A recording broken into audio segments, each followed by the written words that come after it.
যদি আলেমদেরকে মোহাব্বত করতে পারো, দুনিয়াতে কয়েকটা ফায়দা আছে, আখেরাতে 3টা ফায়দার কথা বলবো ইনশাআল্লাহ।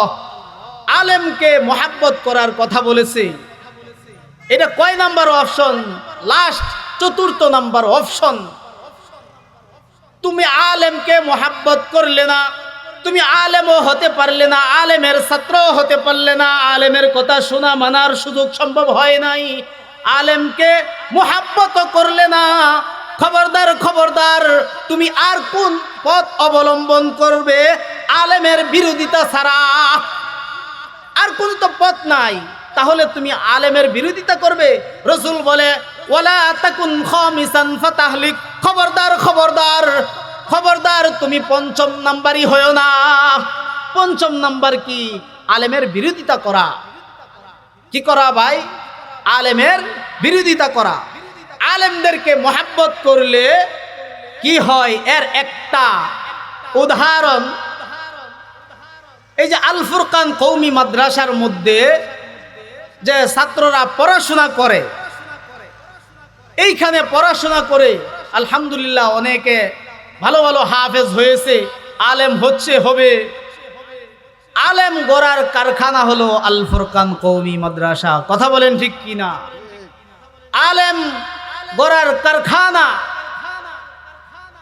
আলেম গড়ার কারখানা কোনটা?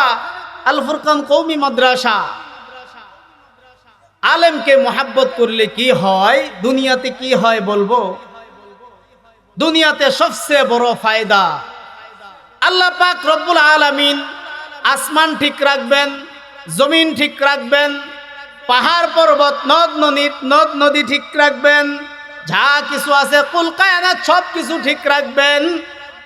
ততদিন পর্যন্ত যতদিন আল্লাহ পাক রব্বুল আলামিনকে আল্লাহ আল্লাহ বলার জন্য একজন মানুষ থাকবে, আল্লাহর খাস বাস্তব একজন মানুষ থাকবে, আল্লাহকে গোলামি করবে, যতদিন ততদিন পর্যন্ত আল্লাহ পাক রব্বুল আলামিন সবকিছু ঠিক রাখবে। বলেন না সুবহানাল্লাহ। 2 নাম্বার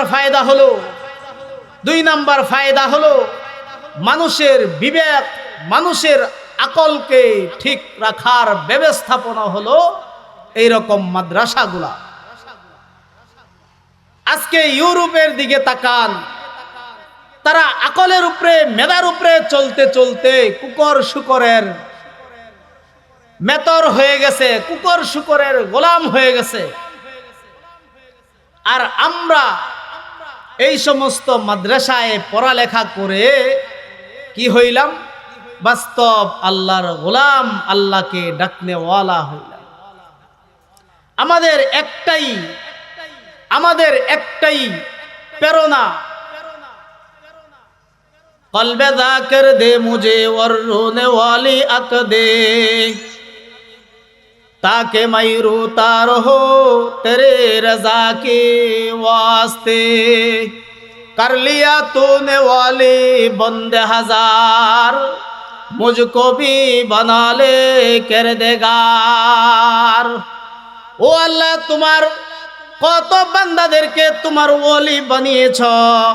ও আল্লাহ, তোমার কত বান্দাদের জবানের মধ্যে জিকির চালু করে দিয়েছ। ও আল্লাহ, তোমার কত বান্দাদেরকে তোমার কলবটা তোমার জন্য সঁপে দিয়েছে। ও আল্লাহ, কত বান্দাদেরকে তোমার পাগল বানিয়েছ। আল ফুরকান কওমি মাদ্রাসার মধ্যে যারা পড়ে, এইরকম কওমি মাদ্রাসার মধ্যে যারা পড়ে, তাদের একটাই তামান্না কর লিয়া তूने ওয়ালি বন্দে হাজার মুঝকো ভি বানা লে কিরদগার। ও আল্লাহ, তোমার কত পাগল বান্দাদেরকে তুমি কবুল করে নিয়েছ।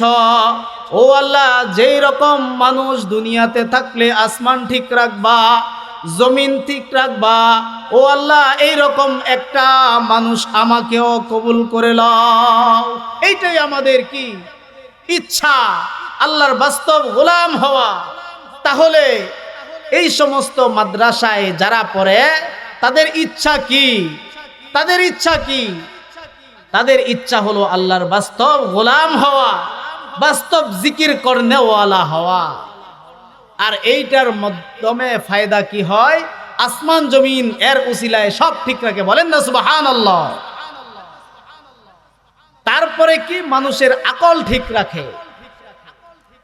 দেখেন, যেই কথা বলতেছিলাম, ইউরোপ আমেরিকার মধ্যে কুকুর পালে শখ করে, কথা বলেন ঠিক কিনা?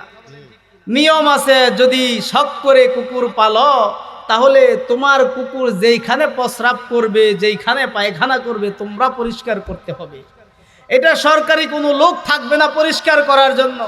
তাহলে তারা মেধার উপর চলে, কোরআনকে ছেড়ে তারা কুকুর শুকুরের মেতর হয়ে গেছে, বলেন না নাউজুবিল্লাহ। আমাদের কোরআনের উপর, আমাদের হাদিসের উপর, সুন্নাহর উপর চলতে হবে কি হবে না? অবশ্যই চলতে হবে। যেই কথা বলতেছিলাম, রাসূল বলেছেন কি, আলেম হও, না হয় আলেমের ছাত্র হও, না হয় কি হও, আলেমের কথা শোনো মানো, না হয় কি হও, না হয় কি করো, আলেমের মোহাব্বত করো, আলেমকে মোহাব্বত করো। আলেমকে মোহাব্বত করলে কি হয়? এক নাম্বার মরণকালে ঈমান নসিব হয়। এর একটা উদাহরণ তাফসীরের কিতাবের মধ্যে দিয়েছেন, তাফসীরে ইবনে কাসিরের মধ্যে আছে। মিশরের রাজা এবং রানীকে দিয়ে এর উদাহরণ দিলেন। তাফসীরের কিতাবের মধ্যে আসছে, নবী মূসা আলাইহিস সালাম যখন ছোট্ট ছিল, শিশু ছিল, তখন ফেরাউনের স্ত্রীর নাম কি ছিল বলতে পারেন? মাশাআল্লাহ, মাশাআল্লাহ। আসিয়া বলতেছে, আমি শিশু মূসাকে মোহাব্বত করি। কি করি? শিশু মূসাকে মোহাব্বত করি।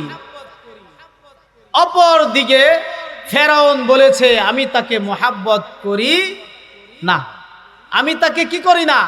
মোহাব্বত করি না। মোহাব্বত করি না বলার কারণে সে দুনিয়া থেকে ঈমান নিয়ে যেতে পারে নাই। বেইজ্জতি, অপদস্থ, লাঞ্ছিত হয়ে সে দুনিয়া থেকে বেঈমান অবস্থায় গেছে।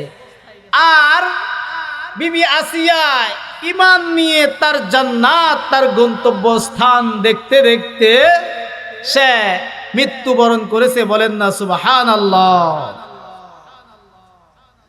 তাহলে আপনাদের একটা মনে প্রশ্ন জাগা দরকার ছিল, হুজুর বলেছেন আপনি আলেমকে মোহাব্বত করলে মরণকালে ঈমান নসিব হয়, উদাহরণ দিয়েছেন নবীর, এইটা কেন?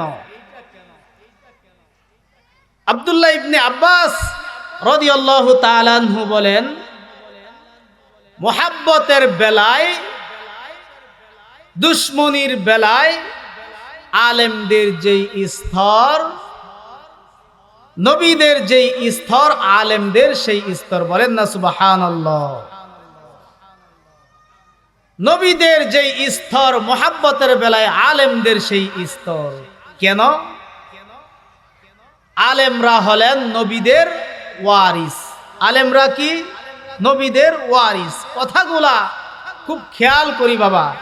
নবীরা হলেন, আলেমরা হলেন নবীদের ওয়ারিস। আমাদের নবী পয়গম্বরে আরবি জনাবে মুহাম্মদুর রাসূলুল্লাহ সাল্লাল্লাহু আলাইহি ওয়াসাল্লাম দুনিয়া থেকে চলে গেলেন। এখন নবুয়তের কাজ করবে কে? নবুয়তের কাজ করবে কে? এই দ্বীনের মিশন চালিয়ে যাবে কে? আলেমরা। যেহেতু এই নবুয়তের কাজ আলেমরা করবে, সেই জন্য মোহাব্বত করতে হবে আলেমদেরকে নবীর মতো, বলেন না সুবহানাল্লাহ। আলেমদের, বর্তমানে আমাদের নবী নেই, বর্তমানে আমাদেরকে বোঝানোর জন্য, সমঝানোর জন্য, কোরআনের দাওয়াতের জন্য কি নেই? নবী নেই। দাওয়াত দিচ্ছে কে? হাক্কানি রব্বানি আলেম উলামারা দাওয়াত দিচ্ছে। সেই জন্য মোহাব্বত এবং দুশ্মনির বেলায় আলেমদের, নবীদের যেই স্তর, আলেমদের সেই স্তর।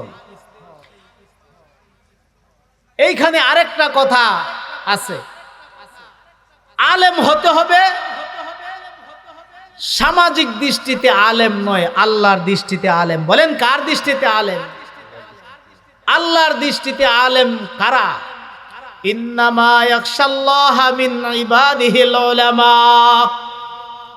উলামা কারা?